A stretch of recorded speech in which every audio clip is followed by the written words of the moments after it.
In Tokyo, even when the night is very late, the city stays busy. Bright lights from tall office buildings still shine, often showing people working inside. Down on the streets, you can see many men dressed in dark suits. These are the office workers, known as salarymen. They look very tired. Their white shirts often wrinkled from long hours. They walk slowly, some still checking work messages on their phones, others just looking straight ahead with very tired eyes. It is late, but their long workday is rarely finished. These salarymen are a vital part of Japan's economy. They show strong loyalty to their companies, sometimes staying at their desks until the first light of morning. However, there is a strange puzzle about Japan's work culture. This country is famous for its very hard workers and long hours. Yet, among the 7 largest developed nations, often called the G7, Japan consistently has the lowest productivity. This means that even with long hours, the country does not produce as much per hour as others. This is a big question. Why do people work so much but achieve less? This culture of endless work can lead to a very sad outcome. It is called karoshi, a Japanese word that means death from overwork. This is a real problem, and it affects many lives each year. People can suffer heart attacks or strokes because of extreme overtime hours. Some also die by suicide due to the intense stress and pressure from their jobs. The government in Japan even has a system to officially recognize karoshi as a cause of death, which shows how common it is. So, the central question of this story is important. Why do people in Japan work so incredibly hard? Why does this deep dedication sometimes result in losing their lives? Can a country continue to build its future on such a demanding and dangerous work culture? Or will it need to find a new way to work? We will explore this complex problem, looking at the human cost of Japan's unique work life. 2. The old way of work. Japan's unique work style did not start recently. It has long roots in the country's history. For many years, there was a special idea called the shokunin spirit, especially during the Edo period. A shokunin was a master craftsman, like a person who made beautiful swords or built strong temples.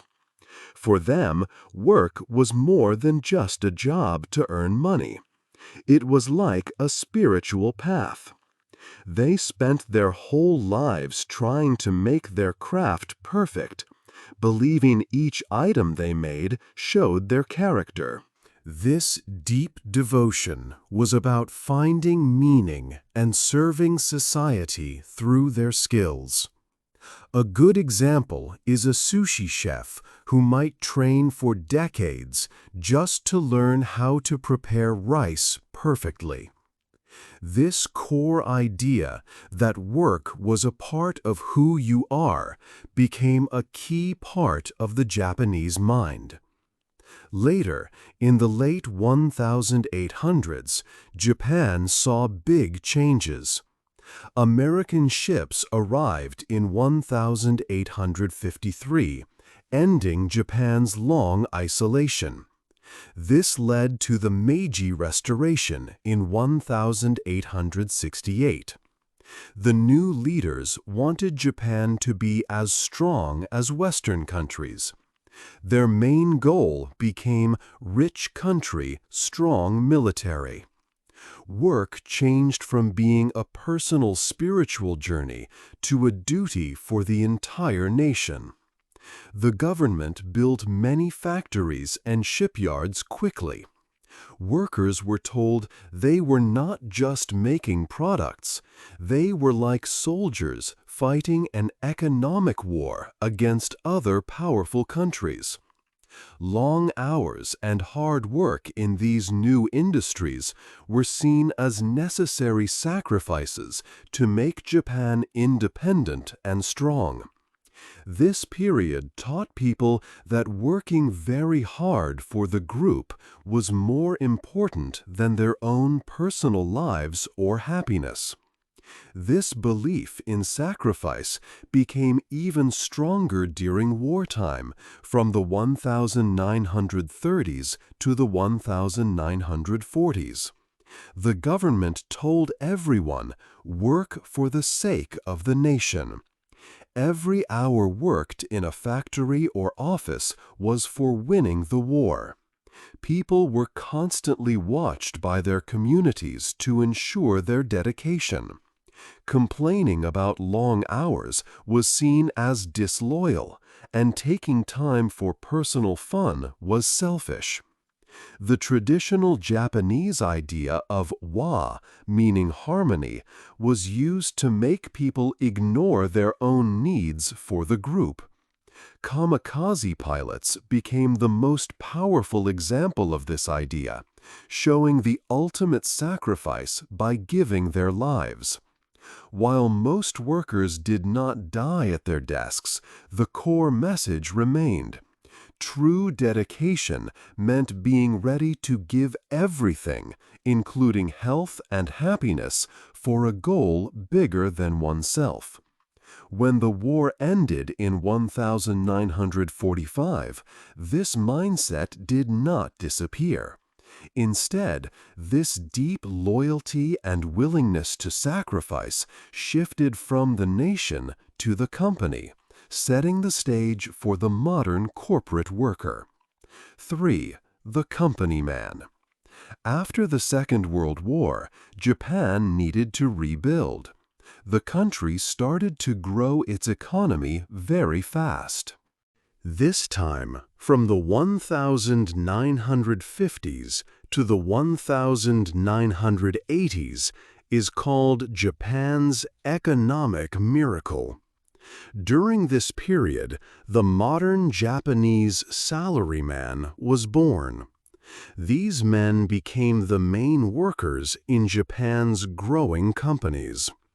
The work system for the salaryman was built on three important ideas, like strong pillars holding up a building. The first pillar was lifetime employment.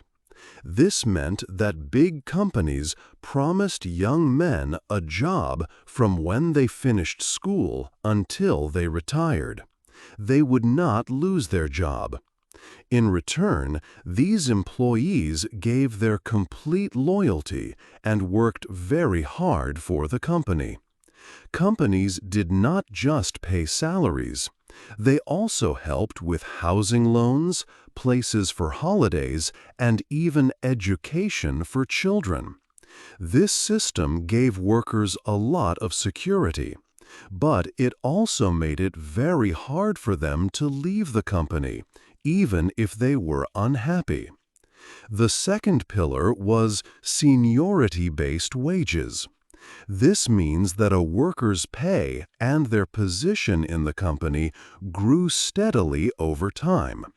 It was based on how many years they had worked there, not just how good their work was. So, staying with the company for a long time was more important than being the best or most creative worker. This system stopped people from competing too much against each other. It also made sure that older workers who had given many years to the company received more rewards. The third pillar was company unions. These were different from unions in many other countries. Japanese company unions worked closely with the company's management. Their main goal was to keep things calm and friendly inside the company. They tried to solve problems without strikes or public arguments. This made sure that the company's work was not stopped. These unions helped make workers feel that their goals were the same as the company's goals. What was good for the company was good for them too. Because of these three pillars, the company became like a second family for the salaryman. It gave them not just money, but also their identity, friends, and purpose in life. For many salarymen, their company became more important than their own family at home. New employees often lived in company buildings and spent all their free time with colleagues. They learned the company's rules and shared its values. Older workers spoke about their companies with great respect. This family-like structure helped Japan's economy grow very fast. Companies had loyal workers, and employees worked hard to make good products. But this strong bond also had a dark side. Salarymen spent very long hours at the office. Then, they often had to go to after-work social events with colleagues. This meant they had very little time or energy for their personal life, their hobbies, or their family. The company gave them everything, but it also demanded everything from them. By the 1980s, when Japan's economy was very successful, people started to see the high cost of this system on workers' lives. 4. A normal day. Let's look at a normal day for a modern worker in Japan. Meet Mr. Tanaka. He is 38 years old and works at an electronics company in Tokyo. His day starts very early, around 6 o'clock in the morning. He quickly eats breakfast at home while checking work emails on his phone. This allows him to prepare for the day even before leaving. Then he begins his long journey to the office. He goes to the train station, which is always busy. The trains are incredibly full during rush hour. Many people stand very close together, packed tightly like sardines. Mr. Tanaka stands for almost an hour, often feeling tired before his day has even truly begun. This long, crowded commute is a normal, difficult part of his morning routine, shared by millions in Tokyo. He arrives at his office building around 8:30 in the morning. This is 30 minutes before work officially begins at 9 o'clock. Arriving early is a common unspoken rule. It shows dedication. He bows to colleagues and starts his tasks. His official workday should be 8 hours, but in reality, he will work much longer, often 12 to 14 hours. A very important rule in Japanese offices is presence. This means that employees must stay at work, even if they have finished their actual tasks or have nothing urgent to do. They stay late just to show loyalty to their company and their team. There is an unwritten rule that workers cannot leave until their direct superior leaves. This often creates a chain reaction. A junior employee waits for their manager, who waits for their own manager, and so on. This means many people stay late not because of real work, but just to be physically present. This idea of presence often leads to presenteeism. This is when workers are physically at their desks, but they are not really productive. They might look busy, working slowly, or checking social media. They might reorganize files that are already neat. Sometimes they are simply waiting for permission to go home or for their boss to leave.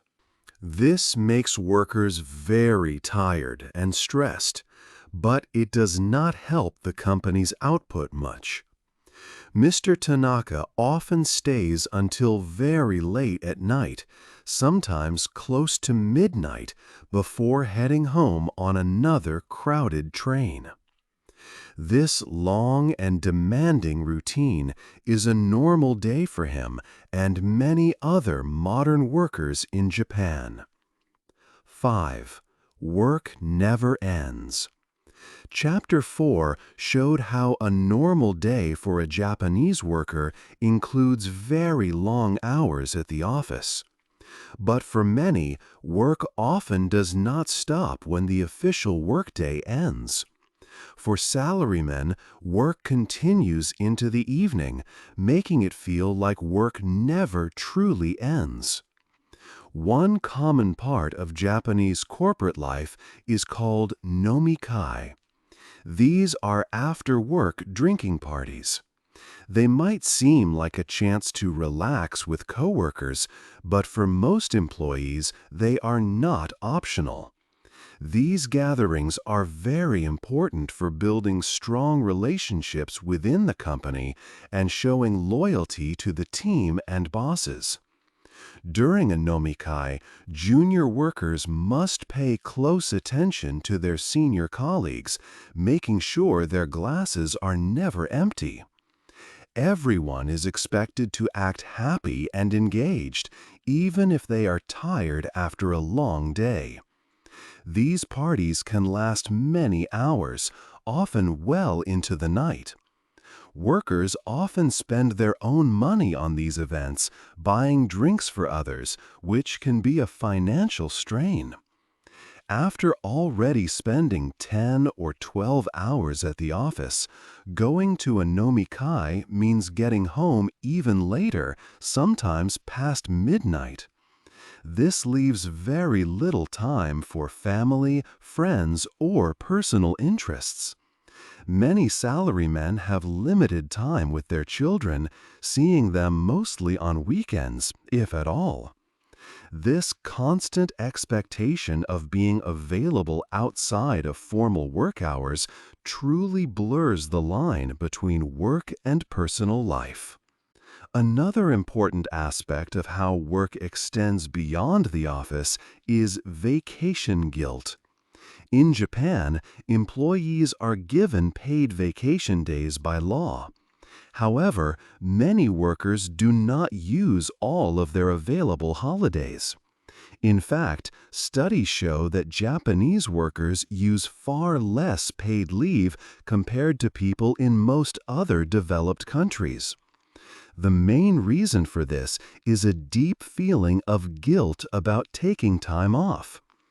Taking a vacation can make an employee feel like they are not fully committed to their work or their team. There is a strong concern that taking time off will create extra work or burden their colleagues. When an employee asks for vacation time, they often feel they need to give detailed reasons for their absence and assure everyone that their tasks will be covered. When they return to the office, it is not uncommon to hear subtle comments about how much work piled up while they were away, adding to the guilt. Even when a holiday is technically approved, many workers report feeling anxious and worried throughout their time off. They might constantly check work emails or worry about how their absence is perceived by others at the office. This means that even when they are physically away, their minds are still on work, preventing true rest. This strong culture shows how deeply work is tied to a person's identity and loyalty in Japan, extending far beyond the typical workday and impacting personal well-being. 6. The high price of work. The high price of work in Japan is seen in its darkest parts. One serious problem is karoshi, which means death from overwork. This is not just a saying, it is a cause of death that the government officially recognizes. People can die from heart attacks or strokes because they work too much. Some also take their own lives due to work-related stress and depression. This recognition shows how deep the problem is in Japan. A sad example is the case of Matsuri Takahashi. She was a young woman who worked at Dentsu, a very large advertising company. She started her job in April 2015 with much hope. But soon, she was working more than 100 hours of overtime every month. This meant she had almost no time to sleep or for her personal life. She felt very tired and sad. She wrote online about how she felt. In October 2015, she wrote, "I've lost all emotion except the urge to sleep." Before her death, she asked, "After I overcome these stressful days while thinking I want to die, what will be left of me?" Matsuri sadly died by suicide. The company had rules about working hours, but managers made employees hide their real work times. Later, Dentsu paid only a small fine for breaking labor laws. This sad story showed many people the serious cost of overwork. This extreme work culture also causes a problem called the productivity paradox. Japan is known for people who work very hard and for long hours. But it ranks as the least productive economy among the G7 group of big countries. This means that even with all the long hours, Japan makes less economic value per hour than many other developed nations. The culture of presence means people stay at work just to show they are loyal, not because they are doing important work. They might spend time on small tasks or waiting for meetings. This causes a lot of wasted time and energy. Workers get very tired and stressed, which makes them less effective. So, working harder often means achieving less, creating a difficult cycle for Japan's economy and its people. 7. Trying to change. Japan wants to change its difficult work culture. The government and many companies have tried new rules to help workers. But these changes are hard to make, and they often do not work very well. One idea was called Premium Friday. This started in February 2017. On the last Friday of each month, workers could leave their offices early, at 3 in the afternoon. The government wanted people to rest and enjoy themselves. They hoped people would go shopping or eat out, which would also help the economy. But many people did not use Premium Friday. Less than 12% of workers went home early. Many felt bad about leaving their office. They thought it might make their colleagues work more. Some workers who left early just took their work home with them. So the rule did not change how people worked very much. Companies also tried to make changes after problems, like the sad case of Matsuri Takahashi. For example, a big advertising company called Dentsu started turning off office lights at 10 at night. This was to make workers go home. But workers still had too much to do. They just went to cafes nearby to finish their tasks. or they came to the office very early in the morning. These new rules did not work well because Japan's work culture is very old and strong. It is not just about rules on paper. It is about how people feel about work and what they believe is right. People feel that staying late shows how much they care about their job. They worry about what their bosses or friends at work will think if they leave early. The idea of being loyal to the company is too strong. Changing a deep culture is harder than just making new rules. So, the problem of overwork continues, even with new ideas trying to stop it. 8. Japan's future.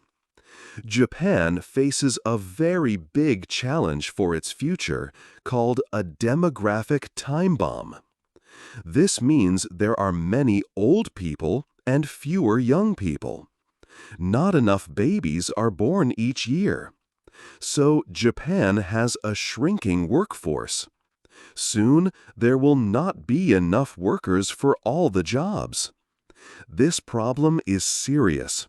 It forces Japan to think about how it will work and live. There are two main ways Japan can try to fix this.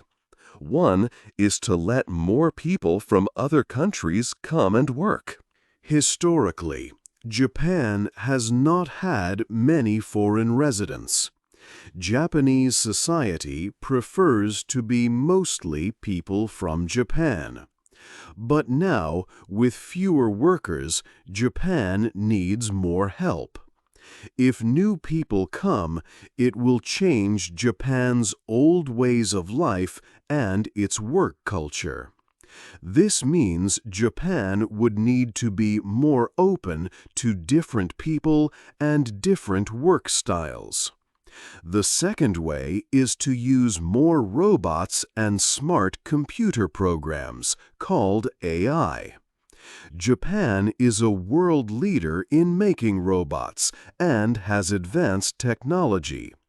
These machines can do many jobs that people do now. For example, robots can work in factories, help in hospitals, and serve food. Robots do not get tired or need holidays. They can work all the time.